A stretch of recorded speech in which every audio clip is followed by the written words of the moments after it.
Kalau di Al-Quran itu kan ada ini Ustaz ya, ada basyirul wa nadhirul, isinya itu ya. Itu apa sih sebenarnya Ustaz? Ya, peringatan dan apa namanya? Kabar gembira ya. Gembira. Nah, itu gimana maksudnya tuh? Peringatan itu jelas bahwa manusia itu memang diciptakan oleh Allah Ta'ala dengan kabar gembiranya itu masuk surga, peringatannya, malah peringatannya itu bisa diawali di dunia juga. Peringatannya bisa melalui musibah, itu bisa menjadi peringatan, bisa menjadi ujian, tapi ujian itu memang yang diuji itu adalah iman seseorang. Nah, memang di dalam tahap-tahap seperti itu isinya memang peringatan, kayak namanya contoh peringatan yang dijelaskan langsung oleh Allah Ta'ala, wa ma asabakum min musibatin fa bima kasabat saydikum, apa saja musibah yang kau terima disebabkan dari buah tanganmu sendiri. Ini peringatan. Itu jelas musibah peringatan, yaitu kalau musibah dari buah tangan berarti buah tangan ini adalah dosa. Nah, ini dijelaskan secara gamblang oleh Allah Ta'ala, malahan menurut saya ya Ci ya, menurut saya gamblang sekali. Jadi seseorang itu kalau melakukan dosa pasti ada musibah. Tapi yang saya sering amati ini, kita yang muslim atau saudara-saudara muslim ini merasa nggak pernah punya dosa. Jadi kalau ada musibah itu bukan dosa saya, itu Allah mentakdirkan kan gitu. Rata-rata yang saya amati itu selalu begitu ya. Allah dolim itu ya. Nah, kan bener ya. Jadi kesannya Allah itu dolim kepada dia. Tidak boleh seperti itu. Banyak sekali ayat-ayat Quran menceritakan Allah itu tidak berbuat dolim kepada manusia, kepada hamba-hambanya. Nah, yang harus kita pikirkan itu. Siapapun orang muslim, kita harus berpikir itu. Gitu loh, berpikir itu gitu. Jadi jangan sampai kalau kita kena musibah, kita nggak pernah punya dosa. Akhirnya kalau kita tidak merasa punya dosa, dengan tidak sadar itu menuduh Allah itu dolim kepada kita.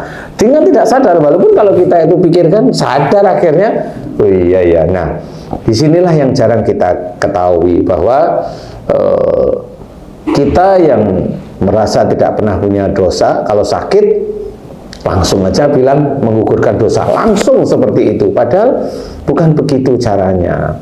Walaupun hadis yang sakit itu menggugurkan dosa ada, itu sahih, tetapi yang bagaimana? Nah, ini yang harus dijelaskan sih. Yang menggugurkan dosa itu harus dijelaskan. Tipe sakitnya yang bagaimana? Tipe sakitnya itu begini loh. Jadi seseorang yang dulunya itu melakukan kedoliman, entah itu ringan, entah itu berat.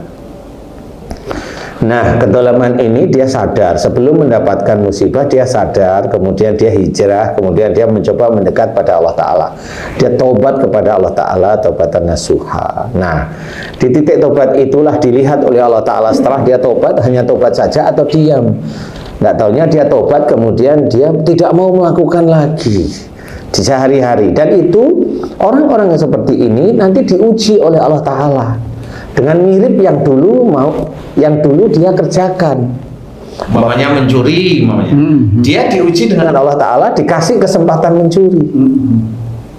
Seperti itu. Jadi tidak mencuri kemudian belum nggak ada ujian, enggak ya, pasti ada, dikasih kesempatan oleh Allah Ta'ala mencuri, diuji, kemudian setannya menggoda dia, kan begitu ya. Setan itu menggoda dia, tuh ada kesempatan tuh, dia pasti akan dilema di situ. Nah, di titik itulah dia itu mau menjalankan pencurian lagi apa enggak.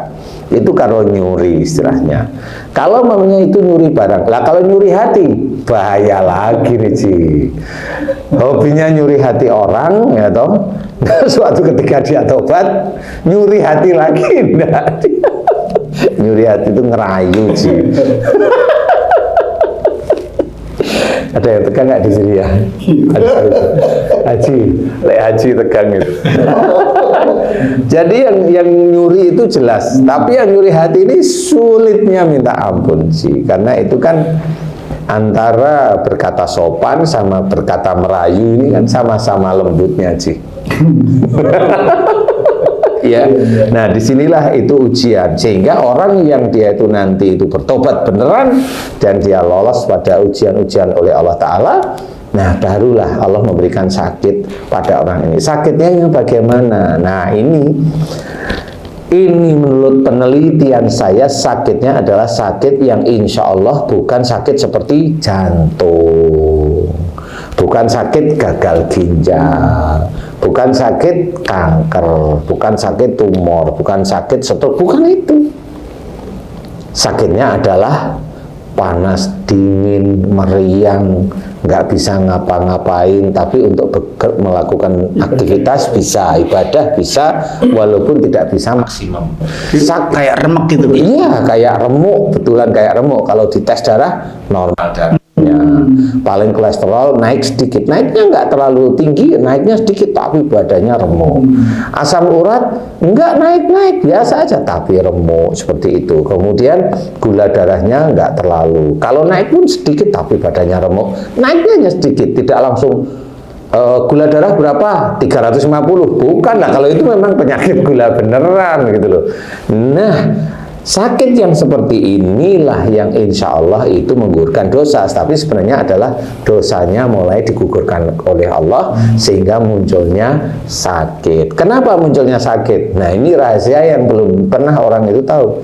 Sebenarnya pada saat dulu dia ini melakukan dosa, jin itu banyak masuk ke tubuhnya.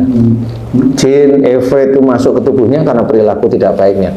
Sama seperti orang-orang muslim yang lain, kalau dia itu emosional, dia kaku hatinya, dia suuzon, dia ngomong tidak teratur, dia senantiasa mendolimi saudaranya, temannya dan sebagainya, termasuk berani pada orang tuanya, jin itu masuk jin sebenarnya. Nah, jin inilah sebenarnya oleh Allah Ta'ala memang diciptakan oleh Allah Ta'ala tidak sia-sia. Dia fungsinya, salah satu fungsinya seperti itu. Fungsinya merusak otot, fungsinya merusak organ dan sebagainya. Cuma orang-orang tertentu itu tidak tahu jin itu dimaki-maki. Nah, ini nggak tahu. Dia lupa. Coba kalau ada kucing nyuri pindangnya dia, dimaki nggak kucingnya ya? Nah, ini salah satu. Dijawab lah, kucing itu kan peliharaan Rasul lah ya, pasti begitu ya. Jadi ini harus kita ketahui.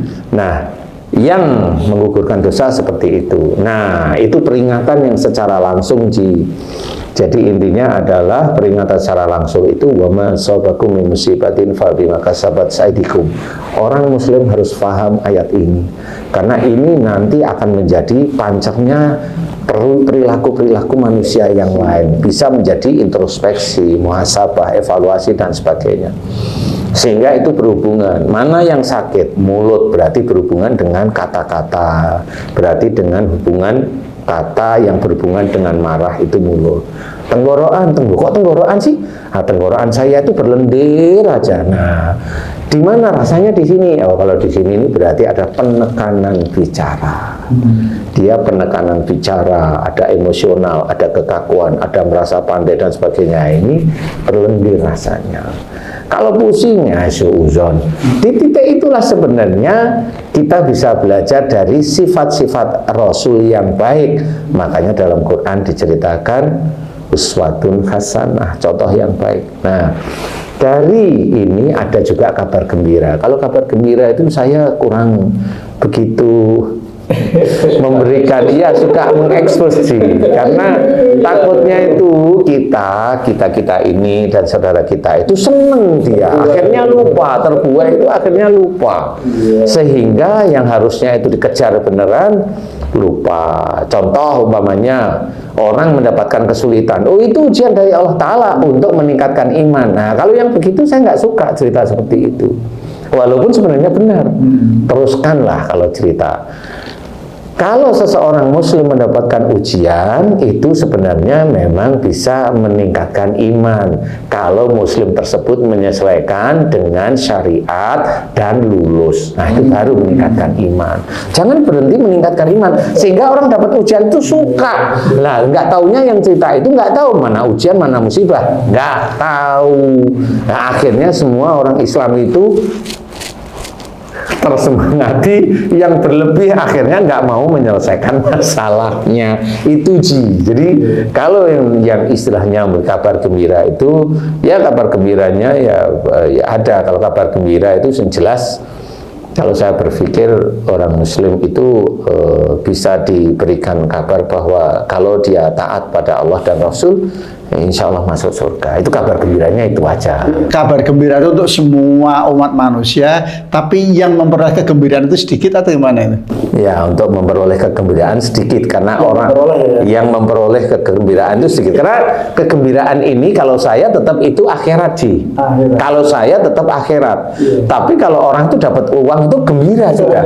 Nah, itu kan beda gembiranya. Padahal kalau mamanya dia mendapatkan uang, dia gembira. Mamanya kalau Muslim dia bersyukur, mengucap hamdalah mamanya. Kemudian pada saat dia itu mendapatkan uang itu sendiri, kadang di dalam membelanjakan uangnya, dia lupa kalau itu masih dari Allah Ta'ala. Nah, ini kalau dia tidak bersyukur, maksudnya mendapatkan uang itu dia bisa membeli makanan, dia bisa membeli pakaian anak-anaknya, dia bisa menghidupi anaknya, dia bisa menyenangkan hati istrinya. Tapi itu lupa kalau itu dari Allah Ta'ala, ya itu namanya lupa bersyukur lagi. Nah, kan kabar gembira kalau dapat uang itu kan sebenarnya kalau kita masukkan ke dalam tauhid itu kan hanya beberapa menit aja kita bersyukur, tetapi kita melakukan tidak pernah bersyukur itu malah panjang. Nah, panjangnya tidak pernah bersyukur ini kabarnya peringatan lagi. Peringatan, kalau awalnya kita senang dengan la in syakartum la azidanakum, lah ini senangnya. Kalau dapat bersyukur itu nanti ditambah nikmat. Mbok dijelaskan yang lebih jauh. Jangan asal bersyukur saja. Maksud saya seperti itu. Karena apa? Yang begini alhamdulillah sudah selesai. Dipikir sudah selesai semua, padahal belum. Nah, inilah la in syakartum la azidanakum ini kalau bisa diuraikan lagi. Jangan sampai masuk yang berikutnya. Wala in kafartum inna azabilah sadid. Ini yang berat. Kalau kita kufur, menutup nikmat Allah. Nah, menutup itu yang bagaimana? Bukan dapatnya kita bersyukur, enggak. Tapi membelanjakan uang dari Allah Ta'ala ini lupa kalau itu harus disyukuri. Nah, masuklah kita ke la in syakartum la azidanakum wa la in kafartum. Nah, masuk di titik kalimat atau yang kedua yaitu kufur. Maaf, itu ketika kita membelanjakan uang kemudian merasa bahwa ini hasil kerjaku nih. Nah, ya itu sama, itu kufur. Masuk itu kufur, yaitu jin masuk. Itu jin kufur. Nah, bisa aja jin yang kufur ini macam-macam nanti Ji. Semakin lama dia semakin kufur terhadap nikmat-nikmat Allah. Dia menutup hatinya. Nah, kata teman-teman kita itu biasanya jin kan diciptakan dari api mirip sama setan. Nah, iya memang, tetapi harus hati-hati, nggak usah itu kita maki-maki. Karena jin itu masuk itu ya karena orangnya sendiri. Makanya kita harus paham Ji seperti itu. Jadi setiap perilaku tidak baik kita itu jin itu akan masuk untuk dijadikan oleh Allah Ta'ala peringatan, musibah bagi dirinya sendiri. Nah, ini yang memang bahasan ini memang belum pernah ada. Kalau saya, alhamdulillah atas izin Allah Ta'ala, saya teliti. Oh begitu ya. Jadi Allah itu menemukan akhirnya jin inilah yang merusak ginjal, jin ini yang merusak paru-paru, yang akhirnya menjadi flek paru, yang akhirnya menjadi TBC, yang menjadikan kanker paru itu ya jin ini sebenarnya. Cuma wujud ke arah nyata seperti itu. Kemudian dari momennya dia merusak paru dengan intensitas saya tidak tahu persis intensitas sel yang seperti ini, muncullah bakteri TB. Jadi dia hidup, sebenarnya TB itu sudah ada di paru-parunya. Jadi kalau TB itu tidak menular, enggak, oh lingkungannya keluarga itu enggak ada TB, dia kena TB, berarti memang itu dari orangnya sendiri. Jadi enggak dari stimulan dari luar itu ya. Iya, masuk gitu ya. Yang masuk karena dia TB nggak taunya orangnya relatif pendiam, gampang tersinggung, marah, yang disimpan. Nah di titik-titik itu, insya Allah seperti itu. Jadi peringatan Di dalam Al-Quran ada, termasuk nanti di dalam keluarga. Sama, kalau udah keluarga udah pening nih sini. Konteksnya banyak macam-macam ini. Aduh, akhirnya memang kita terpaksa harus belajar banyak memahami Quran seperti itu dan hadis, sehingga kalau kita menemukan istri kita begini, bagaimana kita menyelesaikan? Kalau kita ketemu dengan anak kita yang begini, bagaimana menyelesaikan? Kalau ketemu anak kita dengan anak kita, bagaimana kita menyelesaikan? Kalau ketemu, ya begitulah.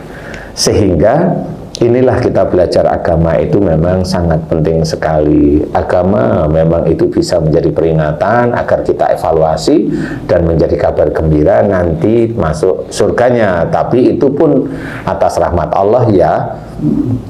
Walau alam bagaimana caranya masuk surga, ya memang banyak jalan, tetapi juga nggak bisa jalan itu satu, itu ya nggak bisa. Umpamanya dengan sholawat kita mendapatkan syafaat Rasul umpamanya. Dia memang sholawat setiap hari, tetapi kelakuannya nggak seperti Rasulullah, lah kan sama, dolim, kasar dan sebagainya. Apakah itu nanti bisa mendapatkan syafaat Rasul? Walau alam. Tetapi kita di dunia langsung paham.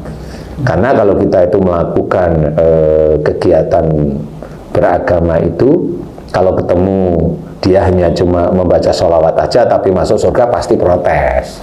Yang ini pasti protes, ya pasti protes toh.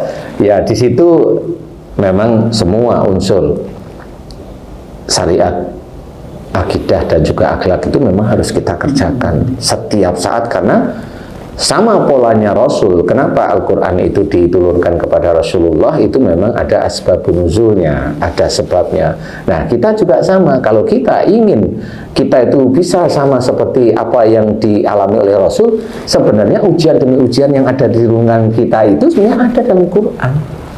Cuma itu kan belum tentu itu kita bisa sadar yang mana ya ayatnya kan gitu ya. Sehingga itulah pembelajaran, bisa belajar di guru-guru yang lain sehingga menjadi aplikasi, sehingga pada saat dihadapkan kita itu dengan istri, dengan anak, dengan teman-teman sejawat, itu kita itu faham, atau dengan teman-teman yang tidak sefaham. Kan bisa aja ujiannya seperti itu. Tidak sepaham, bagaimana kita itu tetap menjalankan ada di garisnya Allah Ta'ala. Ya ikutin, jangan menyindir, jangan menyakiti hatinya, kan seperti itu Ci. Insya Allah, walau alam Ci. Iya, ini kan Ramadan ini lagi rame hadis Rasulullah tentang anjuran untuk tadarus ya, karena dalam membaca itu ketika baca satu huruf aja sudah dapat 10 kebaikan. Alif lam mim bukan 1 tapi 3, ini jadi 30. Nah, ini kadang-kadang ada yang gampang terlalu menggampangkan. Wah, ngapain kita mempelajari terjemahannya, memahami, kita membaca aja udah dapat banyak kebaikan, apalagi setiap malam 1 juz itu. Nah, itu gimana nih, Ustaz? Efek ke kesehatan rohani dan jasmani untuk keluarga itu sendiri nih. Iya, jadi gini, boleh, kalau saya tetap boleh aja, darus itu boleh ya, boleh, silahkan baca Quran, boleh. Kalau lebih baik sebenarnya baca juga tafsirnya, karena kalau hanya cuma baca Quran, ya memang dapat pahala. Konteks setelah seseorang mendapat pahala itu memang harus hati-hati. Sama seperti kita itu punya kendaraan itu mau diwet-wet atau dipakai, tapi hati-hati, itu kan harus di titik-titik itu ya. Tidak bisa kita itu punya kendaraan terus aur-auran, kan nggak bisa. Nah, begini maksud saya Ci, seseorang yang diizinkan oleh Allah Ta'ala bisa membaca Al-Quran, kemudian dia merasa pahalanya banyak. Nah, pada saat merasa pahala banyak inilah sebenarnya setan itu sudah mulai masuk. Setan itu mulai masuk, mulai menggelitik-gelitik pikiran dan hatinya, sehingga dia bisa aja di grup itu, saya sudah sekian juz loh. Nah, ini yang jarang sekali diperhatikan oleh orang-orang biasa. Diperhatikan itu jarang sekali. Nah, di titik itu dia mulai ada rasa bangga, mulai ada riak dan sebagainya. Ini yang harus kita perhitungkan. Makanya boleh, kalau saya tetap boleh aja, tetapi yang harus hati-hati adalah menjaga kita itu tidak ujub, riak, bahkan sombong. Itu bagaimana? Karena itu ada dalam hati dan pikiran kita, Ji. Setan itu akan tetap menggoda dimanapun. Setan itu akan berhenti menggoda, memang ada waktunya, Ji. Mati. Nah, itu berhenti menggoda dia. Kalau sudah jiun gitu loh. Lah iya, setan itu tetap menggoda orang beriman. Imannya mau kuat, mau enggak, itu akan digoda setan. Persoalan kita itu jangan sampai kita itu berpikir iman kita kuat. Karena kita itu merasa iman kita kuat, itu setan sudah masuk. Dan mandek gak ingin meningkatkan keimanan kita lagi gitu ya. Adanya maunya nyerang orang lain sih biasanya. Dan kita kalau memang begitu, umpamanya kita ada dirusak iman karena merasa kuat itu, akhirnya mau nyalahkan orang lain.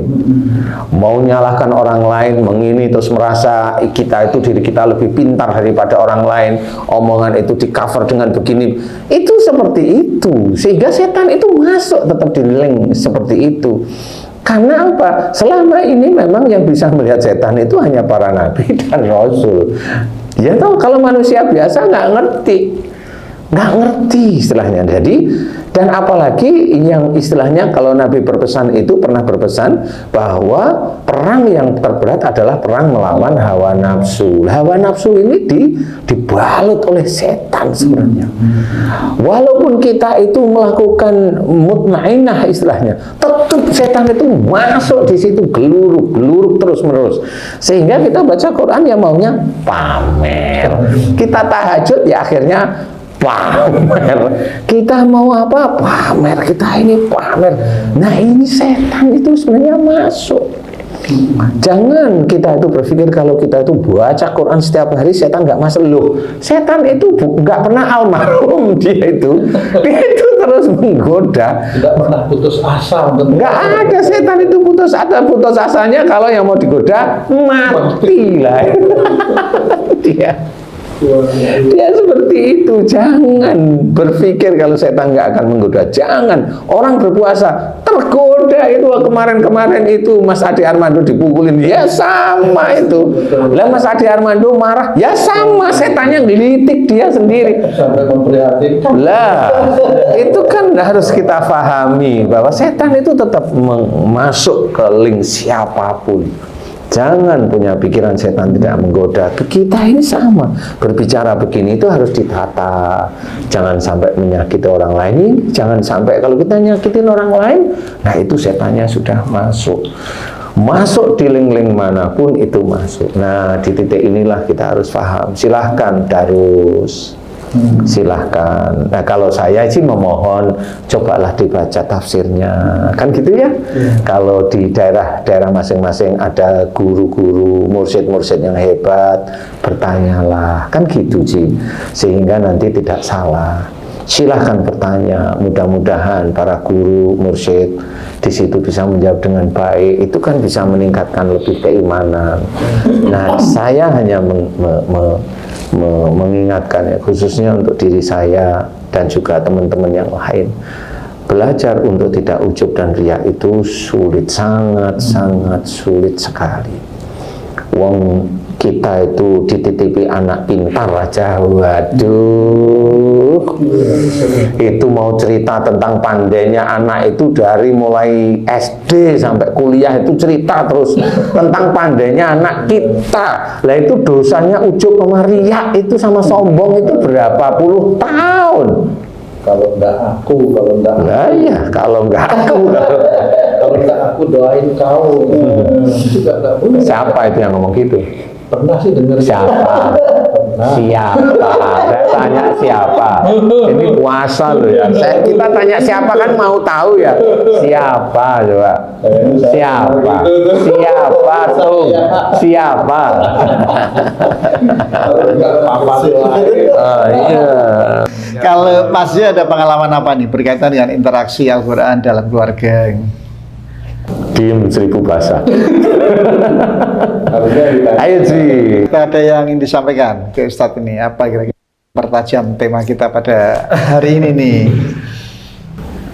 Ya, keseharian aja yang sifatnya itu rutinitas, tapi niatnya itu melenceng-lenceng. Biasanya kan Al-Quran itu kan dibacanya intensif di bulan Ramadan nih. Yang biasanya 1 bulan hatam, ini di bulan puasa kalau bisa 3 kali. Mengharapkan pahalanya yang lebih besar karena dilipat gandakan kan di bulan Ramadan ini. Nah, jadi niatnya ini yang benar-benar harus diluruskan, ini yang agak sulit gitu loh. Karena sudah menjadi tradisi, sudah menjadi apa ya, patokan setiap bulannya seperti setiap tahunnya seperti itu, sehingga kalau diingatkan ini juga lillahi ta'ala, wah gitu loh, malah naik, malah naik nadanya, udah nggak berani lagi, udah berarti kan udah disampaikan tapi menolak. Kalau kita naik lagi ya udah dua-duanya udah. Jadi Haji J pernah itu nyampaikan gitu. Sama siapa Ji? Sama keluarga lah. Keluarga kan banyak, siapa Ji? Ya keluarga lah. Tiap-tiapnya Ustaz untuk meredam yang gini-gini Ustaz. Iya, jadi Sahabat-sahabat beriman itu bisa mudah menjalankan. iya, jadi gini, sebenarnya boleh sih. Ya memang itu dalilnya jelas, boleh silahkan. Tetapi bagi yang sudah mulai paham, nggak usah ngejar pahala. Kejarlah Allah aja, lillahi ta'ala, ridhonya aja. Pahala itu pasti, itu bonus kok dari Allah. Allah itu tidak akan menutup mata, tidak akan menutup catatan. Kalau memang yang kita kerjakan itu betul-betul lillahi ta'ala, pahala itu malah bisa berlipat. Tidak hanya cuma 10 kali, malah berlipat. Karena yang biasanya itu hitung-hitungan itu ya begitu, pahalanya yang dihitung. Sehingga dia kesannya tidak mau rugi. Boleh, tetapi itu hampir mirip sama seperti hitung-hitungan di dunia. Saya kerja harus mendapatkan uang, kan gitu. Kalau saya tidak dari kerja ini nggak mendapatkan uang, pergi, kan gitu. Nah, tapi ada orang yang dia kerja, yang penting kerja, yang penting saya dinilai baik dan rajin, kan gitu. Dia masalah gaji nggak terlalu dipikirin, tapi rajinnya. Nah, yang seperti itu dia nggak pernah berpikir gaji, tapi karena tahu si bosnya itu tidak pernah dengar kata-kata gaji saya udah dikirim belum bos, kan gitu. Nah, bagi yang kerjanya untuk uang, sudah dikirim gaji saya bos, risih lama-lama, kan seperti itu. Mirip aja sebenarnya. Tapi yang dia tidak pernah bertanya tentang gaji, bosnya pasti berpikir ini orang tidak mencari untung untuk dia sendiri. Dia betul-betul berbakti di dalam pekerjaannya. Nah, kan beda sudah. Nah, di titik itulah biasanya nanti bosnya ngasih bonus yang lebih daripada setiap bulan. Setiap sebelum bulanan bilang, bos jangan lupa nanti gaji ya bos, saya rajin loh bos, kan bosan mendengar seperti itu. Jadi kalau menurut saya begini, boleh sih, sudah tahu sebenarnya pahala itu sudah ada, insya Allah sudah disiapkan. Tetapi kalau menurut saya jangan fokus pada pahala, fokuslah pada lillahi ta'ala. Karena fokus pada lillahi ta'ala itu tidak mencari keuntungan secara pribadi, walaupun itu sebenarnya keuntungan. Kita tahu, cukup tahu, sudah selesai, diam. Kita tahu gajinya kita sekian momennya, kalau kita kerja kan gitu, udah cukup. Yang ada adalah rajin, titik. Tapi sudah tahu kita gajinya, sebelum akhir bulan tanya bos jangan lupa ya. Kan misi itu namanya lama-lama. Nah itu walaupun Allah itu bukan bos di pekerjaan, tapi Allah itu maha tahu. Hati seorang manusia itu sangat tahu persis, dia cari untung atau dia cari ridho. Allah itu pasti tahu. Makanya kenapa saya sering mengingatkan, cobalah melakukan sesuatu lillahi ta'ala. Lillahi ta'ala itu nanti bonusnya itu akan melebihi dari apa yang kamu pikirkan. Kerjakan membayar sedekah sampean, memberikan sedekah itu betul-betul lillahi ta'ala. Jangan berpikiran bersedekah itu nanti balasannya 10, bahkan dibalas 700 kali. Sudahlah, ayat itu kita tahu betul. Tetapi jangan kita itu berpikiran seperti itu. Jangan-jangan kita mengharap 10 atau 100, padahal Allah ingin mengharapkan tak terhingga atau 700 dan sebagainya ya. Iya, akhirnya kan kalau dia berharap seperti itu, Allah sudah tahu ini yang berharap duniawinya. Nah, ketemu ayat untuk duniawinya. Kalau seseorang itu menginginkan duniawinya, ya Allah hanya memberikan sebagian. Tapi nanti di akhirat dimasukkan neraka. Lah milih yang mana sekarang? Lah kan itu ayat-ayat itu kan sudah jelas ya. Jadi kita yang memilih. Makanya saya mengingatkan, tidak henti-hentinya, ayolah niatkan semuanya karena Allah, untuk mencari ridha Allah saja. Dunia itu nanti Allah yang ngatur. Sama seperti mamanya kita membaca Quran atau melakukan sesuatu hal-hal yang baik di bulan Ramadan, kita tahu pahalanya banyak lah ya, tahu, sangat tahu, tapi tutup sudah. Semua kerjakan lillahi ta'ala, semua kerjakan lillahi ta'ala, sehingga kalau kita itu sudah terbiasa mengerjakan lillahi ta'ala, kita tidak akan pernah berhitung dengan Allah Ta'ala dengan pahala. Contoh ini saya kasih contoh nih Ji. Nih, kita nih umpamanya kita, bukan orang lain, kita aja. Kita sudah terus ya, sehingga pada saat bulan Ramadan itu kita khatam itu sudah 6 kali lah. Ya, setelah 6 kali ya kita khatam, kemudian selesai bulan Ramadan. Namanya itu kebanggaan kan, biasanya namanya manusia itu gatal mulutnya, pasti cerita.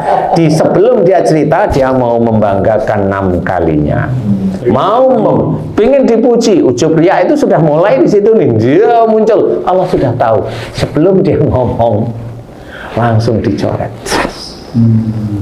hancur, karena sudah dijelaskan kalau memang sudah ada ujub riya sombong, selesai. Amal soleh itu hilang, kebakar semuanya. Dan dia bercerita terus-menerus. Nah, hilanglah. Apa yang mau, hitung-hitungan apa besok di akhirat dengan Allah Ta'ala. Walaupun di dunianya dapat pujian. Emang kita mau dipuji manusia yang dia hanya doyan makan aja, atau kita hanya mencari ridha Allah? Lah memang, makanya saya bilang kita, kalau kita itu berarti yuk dari kita sendiri, kan gitu ya. Itu apa yang kita kerjakan di bulan Ramadan itu, kalau kita itu muncul ujub riya dan kita ceritakan di setiap saatnya, selesai sudah. Kita hitung-hitungan dengan Allah Ta'ala sudah beres sejak selesai Ramadan, beres semuanya. Jadi jangan nanti berharap nanti di akhirat seperti itu. Makanya kalau umpamanya kita belajarnya, udahlah baca Quran niatnya satu lillahi ta'ala. Walaupun hanya mendapatkan 10, hanya mendapatkan 100, tapi niatnya lillahi ta'ala, kita tidak pernah berpikir mendapatkan pahala yang sering kita hitung, tetapi hanya mudah-mudahan ngajinya kita ini diterima oleh Allah, ya alhamdulillah, hanya itu. Sehingga pada saat kita itu bercerita, ada teman kita itu ngomong, wah saya udah 2 kali khatam, 3 kali, 4 kali, 5 kali, ada yang saya 100 kali khatam, wah hebat ya alhamdulillah. Tapi kita, kalau kita hanya cuma belum khatam kan malu ya jadinya. Akhirnya memang kenapa saya kemarin itu belum bisa khatam, baru 1 juz, karena banyak yang harus saya kerjakan di bulan Ramadan. Didiem. Apanya yang saya mau banggakan? Tidak ada, tapi yang saya kerjakan adalah kebaikan semua. Dan Allah baru mengizinkan saya bisa 1 juz. Alhamdulillah saya bisa menyelesaikan 1 juz. Dan nggak ada cerita. Lebih berkualitas. Nah, di situ nggak ada yang diceritain, nggak ada. Cukup kita dengan Allah Ta'ala saja. Walaupun 1 juz, tapi nggak ada yang diceritain. Inilah yang berkualitas. Utuh 1 juz besok sampai di akhirat. Kan gitu, karena apa yang dikerjakan adalah menolong saudaranya, membantu istrinya, membantu anak-anaknya, membantu masjid, membantu yang dia sendiri itu tidak bisa untuk menambah pahalanya. Dia sedih, walaupun dia sedih itu sebenarnya kalau ketemu sama saya nggak apa-apa. Yang kamu bantu semuanya baik, itu berpahala, bermakna itu. Iya, itu sangat berpahala. Nggak usah diceritain, cukup kamu sedih di saya bilang. Mudah-mudahan itu diterima oleh Allah Ta'ala. Seperti itu sebenarnya, tapi nggak perlu diceritakan. Kan seperti itu ya. Nah inilah tadi walaupun kita itu deres Quran ya, atau kita darus, istilahnya bahasa Jawanya darusan ya, darusan ya, itu harus siapa yang memilih silahkan, teman-teman yang lain silahkan mau memilih yang mana. Kalau tetap saya ingatkan, ayo kita melakukan, mengerjakan sesuatu karena Allah Ta'ala. Dan jangan lupa setelah kita menjalankan sesuatu kebaikan itu diizinkan oleh Allah, diizinkan, bersyukurlah bahwa Allah itu mengizinkan kita bisa mengerjakan sesuatu kebaikan. Bersyukurlah. Kalau tidak bisa langsung, malam hari pada saat mau tidur, bersyukurlah. Bersyukurlah karena itu satu hal. Karena itu jarang sekali kita syukuri hal-hal tersebut. Kita bisa sholat sehari semalam, jarang kita syukuri kita bisa menjalankan sholat. Nah, mudah-mudahan ini bisa menjadi pengiling-iling, pengingat-ingat bagi yang lainnya.